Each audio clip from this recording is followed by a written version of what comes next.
I just realised that autumn is called fall in North America because the leaves fall, like the falling leaves. Yeah, I feel dumb. Autumn Leaves is a bit of an oddball among jazz standards. It was written by a Hungarian living in France, made famous by an African-American style of music, and now the publishing rights are owned by an Englishman, Sir Paul McCartney. And despite that really complex history, it's also one of the simplest jazz standards, and yet it can cause beginners some real headaches if they don't know what key to play the song in.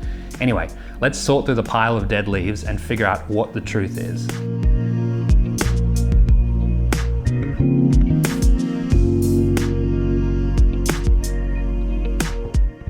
Autumn Leaves was composed in 1945 by the Hungarian-French composer Joseph Kosma. The original French lyrics were written by Kosma's friend and regular collaborator, the poet Jacques Prévert. While we're here, excuse my French, and that goes for the whole video.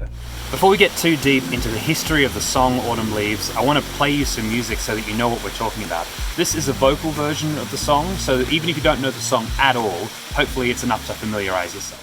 The fallen leaves drift by my window, those mellow humming leaves of red and gold. I see your lips and those summer kisses, oh, those sunburned hands I used to hold. The English lyrics that you heard earlier were written by Johnny Mercer in around 1950, and he's more famous for writing the lyrics for songs that Henry Mancini wrote for a couple of big films like The Days of Wine and Roses and Moon River from Breakfast at Tiffany's. What's really interesting about the lyrics, though, is that Johnny Mercer didn't just translate the French lyrics directly, he completely rewrote them for the song. Here are the English and French lyrics side by side. The French ones have been translated. Feel free to pause the video and just have a quick read through them to compare them. While you're paused, make sure to subscribe. The title in French, Le Fruit est morte.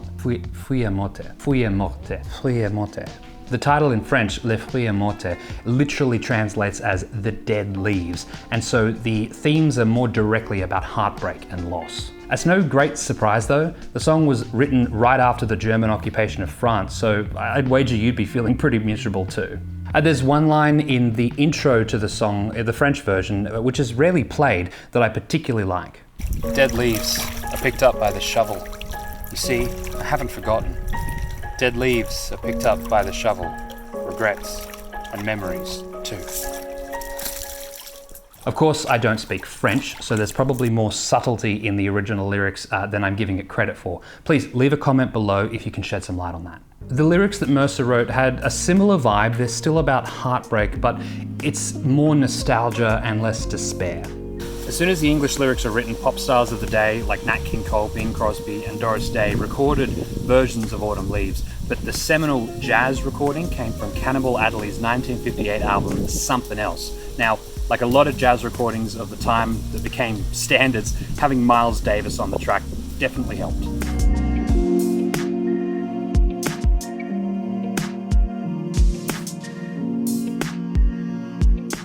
Autumn Leaves is a stalwart of jazz education, and alongside maybe Blue Bossa, is probably the best song to start out learning jazz on. That's for three main reasons. Firstly, it's all in one key. It does move between the relative major and minor, but it's still all in one key center. Secondly, the whole song is almost completely comprised of 2-5-1s, which is the most common chord progression in jazz. And thirdly, it's typically performed at a pretty slow to moderate tempo. As a result, Autumn Leaves is a really good song to get the sound and feel of jazz under your fingers without having to play too fast or deal with some really complex chords.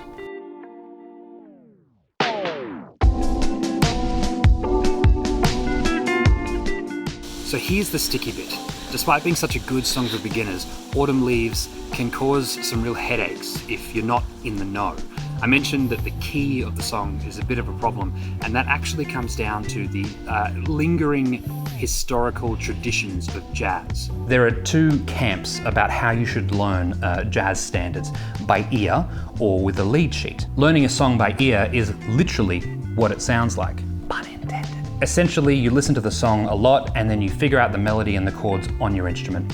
It's technically the better way to learn from an educational standpoint because it's really good ear training and it helps you identify chords as they go past. But for a beginner musician, it's a pain in the ass. Now that's where a lead sheet comes in. If your ear isn't developed enough to hear what's up, then a lead sheet gives you the chords and the melody of a song, and typically nothing else, so that you have the bare bones for what you need to actually play the song up on the bandstand. And since the 1970s, the main source of lead sheets has been, one sec, this, the real book. So the trouble is that in the real book, Autumn Leaves is in E minor.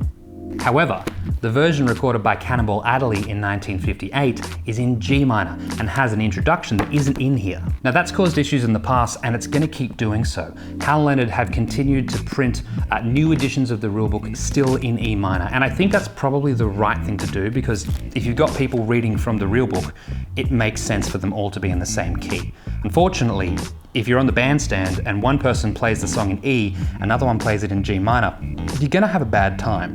There's also some pretty distasteful elitism that can come in here. Older players have been guilty of shaming younger players who play the song in the key that it was written in the real book because they're not learning it quote-unquote the right way. For more about that specifically, check out Adam Neely's video about the real book. Even if you're not a jazz musician, it's a pretty important part of the jazz tradition and it's fascinating to learn about. If you are a jazz musician and you want to avoid getting vibed on the bandstand because you don't know the song the way that Miles or Wayne or Herbie played it, make sure you check out the original versions. Sure, learn from the real book, but then read up about the songs. Find videos like this and listen and play along with those original recordings. Thank you for watching. I hope you enjoyed yourself. If so, please subscribe to the channel and like this video. I've got a couple more videos about jazz standards here and here if you'd like to check them out. If not, I'll see you next time. Bye.